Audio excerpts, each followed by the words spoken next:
नमस्कार, AB star news देख रहे हैं आप और देश लाइव में मैं हूं आपके साथ सोहन सिंह।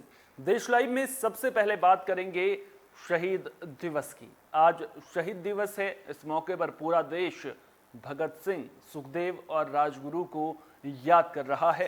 प्रधानमंत्री नरेंद्र मोदी ने भी भगत सिंह, सुखदेव और राजगुरु को श्रद्धांजलि दी है। पीएम मोदी ने कहा कि देश के लिए मर मिटने का उनका जज्बा देशवासियों को हमेशा प्रेरणा देगा। पीएम मोदी ने ट्वीट कर कहा कि शहीद दिवस पर भारत माता के अमर सपूत वीर भगत सिंह, सुखदेव और राजगुरु को कोटि कोटि नमन। मातृभूमि के लिए मर मिटने का उनका जज्बा देशवासियों को सदैव प्रेरित करता रहेगा। जय हिंद। बता दें कि आज से करीब 90 साल पहले भारत के महान क्रांतिकारी भगत सिंह को ब्रिटिश सरकार ने फांसी दी थी। इसी दिन भगत सिंह के साथ सुखदेव और शिवराम राजगुरु ने भी भारत की आज़ादी के लिए हंसते हंसते फांसी के फंदे को चूम लिया था। इन तीन लोगों की शहादत को याद करने के लिए हर साल 23 मार्च को शहीद दिवस मनाया जाता है। भगत सिंह ने 23 साल की युवा उम्र में ही मां भारती की आज़ादी के लिए अपने प्राणों की आहुति दे दी थी। उनके इस जज्बे को देखकर देश के युवाओं को भी देश की आज़ादी के लिए लड़ने की प्रेरणा मिली। भगत सिंह, सुखदेव और राजगुरु को लाहौर षड्यंत्र मामले में मौत की सजा सुनाए जाने के बाद आज ही के दिन फांसी दी गई थी।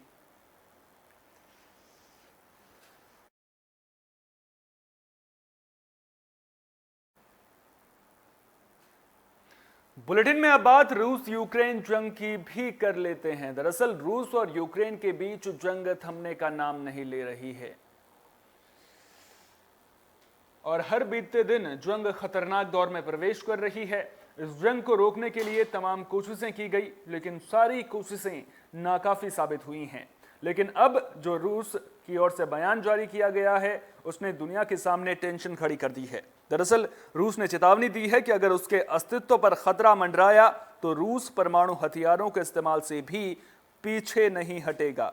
रूस के राष्ट्रपति पुतिन के कार्यालय क्रेमलिन के प्रवक्ता दिमित्री पेस्कोव ने कहा कि यूक्रेन युद्ध के दौरान रूस परमाणु हथियारों का इस्तेमाल तभी करेगा जब उसके अस्तित्व पर संकट मंडराएगा। पेस्कोव ने कहा कि घरेलू सुरक्षा के लिए हमारी एक व्यवस्था है, इसमें परमाणु हथियारों के इस्तेमाल के भी नियम तय हैं। ये नियम कोई भी पढ़ सकता है। इनमें तय है कि यदि अगर हमारे देश के अस्तित्व पर संकट हो तो नियम के मुताबिक परमाणु हथियारों का इस्तेमाल किया जा सकता है। बता दें कि 24 फरवरी को यूक्रेन पर हमले के 4 दिन बाद ही पुतिन ने देश की सामरिक परमाणु इकाई को हाई अलर्ट कर दिया था।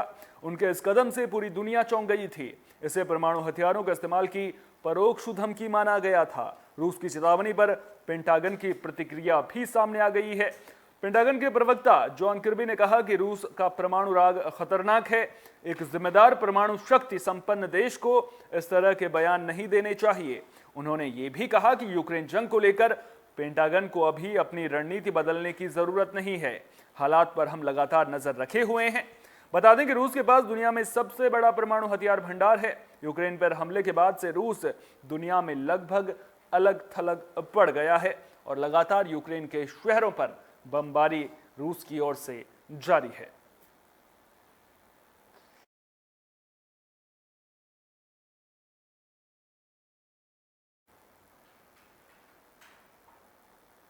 बुलेटिन में अब बात पश्चिम बंगाल की भी कर लेते हैं। दरअसल पश्चिम बंगाल के बीरभूम से 8 लोगों को जिंदा जलाने का मामला सामने आया था। अब इस मामले को लेकर राज्यपाल जगदीप धनखड़ ने ममता सरकार पर निशाना साधा है। जगदीप धनखड़ ने कहा कि हिंसा से पता चलता है कि राज्य हिंसा और जंगलराज के हवाले कर दिया गया है। साथ ही केंद्रीय गृह मंत्री अमित शाह ने कहा है कि वो 72 घंटों में बीरभूम की घटना की रिपोर्ट राज्य सरकार से मांगेंगे। पश्चिम बंगाल के राज्यपाल जगदीप धनखड़ ने बीरभूम जिले में टीएमसी नेता की हत्या के बाद 8 लोगों को जिंदा जलाने की घटना पर दुख व्यक्त किया। उन्होंने राज्य की ममता बनर्जी सरकार पर हमला करते हुए तंज भी कसा। राज्यपाल जगदीप धनखड़ ने अपना एक वीडियो ट्वीट करके उन्हें लिखा कि भयानक हिंसा और आगजनी की घटना संकेत दे रही है कि राज्य हिंसा की संस्कृति और जंगलराज के हवाले है। उन्होंने आगे लिखा कि अब तक 8 लोगों की हत्या हो चुकी है।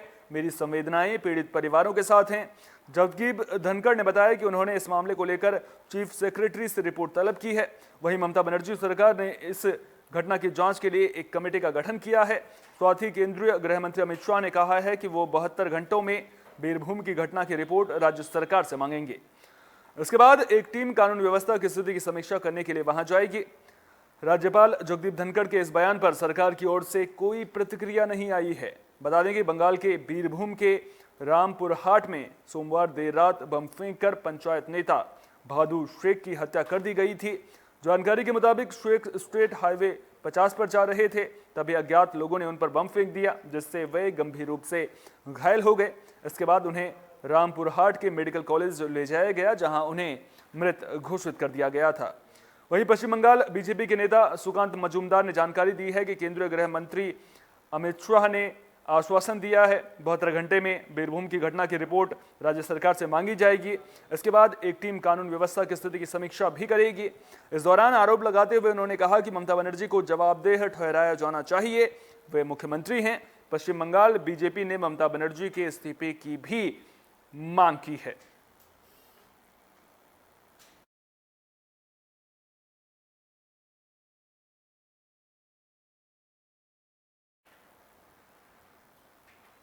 बुलेटिन में अब बात पेट्रोल डीजल के दामों में इजाफे की भी कर लेते हैं। दरअसल पेट्रोल और डीजल के दामों में इजाफे का सिलसिला एक बार फिर से शुरू हो गया है। लगातार दूसरे दिन पेट्रोल डीजल की कीमतों में इजाफा देखने को मिला है। कल 137 दिन के बाद ईंधन के दाम में इजाफा देखने को मिला था और पेट्रोल डीजल के दामों में 80-80 पैसे का इजाफा भी किया गया था। आज भी पेट्रोल के दाम 80 पैसे बढ़ाए गए हैं और डीजल के दामों में भी 80 पैसे की बढ़ोतरी हुई है। 137 दिनों के बाद कल पेट्रोल में 80 पैसे का इजाफा हुआ था, जिसके बाद पेट्रोल 96.25 पैसे प्रति लीटर हो गया था। वहीं आज एक बार फिर से पेट्रोल डीजल के दाम बढ़े हैं।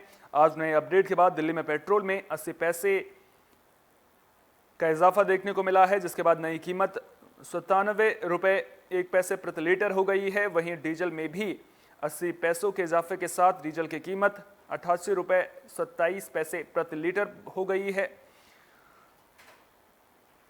वहीं मुंबई की अगर बात करें तो पेट्रोल के रेट 111.67 रुपए प्रति लीटर पर आ गए हैं और डीजल के रेट 95.85 रुपए प्रति लीटर पहुंच चुके हैं। इसी तरह कोलकाता में पेट्रोल के दाम 83 पैसे बढ़े हैं, जिसके बाद पेट्रोल की कीमत 106 रुपए 34 पैसे हो गई है, जबकि डीजल 91 रुपए 42 पैसे प्रति लीटर की दर पर बिक रहा है। चेन्नई में भी 75 पैसे का इजाफा देखने को मिला है। वहीं लगातार पेट्रोल डीजल के दामों में इजाफा ना हो, जनता ये सोच रही है, लेकिन देखना दिलचस्प होगा कि जिस तरह से हमने देखा था कि पेट्रोल डीजल की कीमतों में जब आग लगी थी तो उसके बाद रोजाना एक के बाद एक दिन लगातार पेट्रोल डीजल की कीमतों में इजाफा देखने को मिल रहा था। अब देखना दिलचस्प होगा कि आने वाले दिनों में पेट्रोल डीजल की कीमतों में इजाफा देखने को मिलता है या फिर नहीं।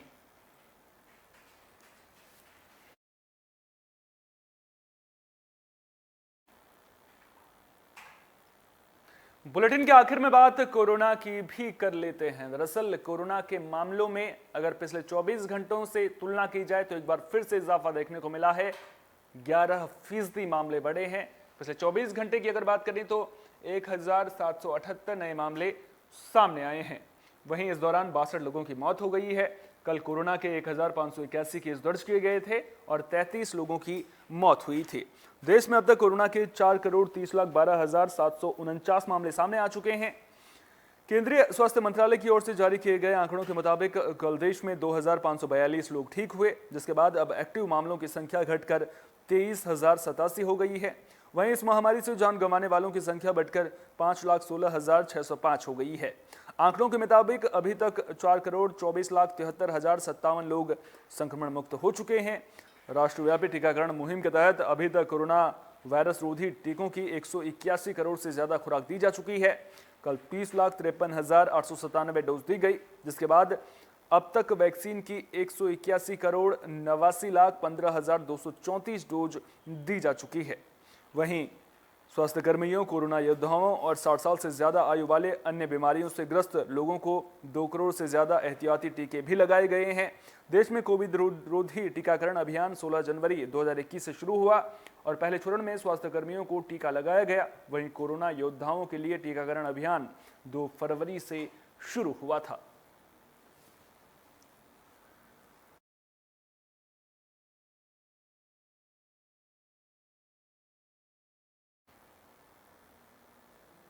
देश लाइव में फिलहाल के लिए इतना ही। देश दुनिया की तमाम अहम खबरों के लिए आप बने रहिए AB स्टार न्यूज के साथ, क्योंकि यहाँ पर खबरों का सिलसिला कभी नहीं थमता।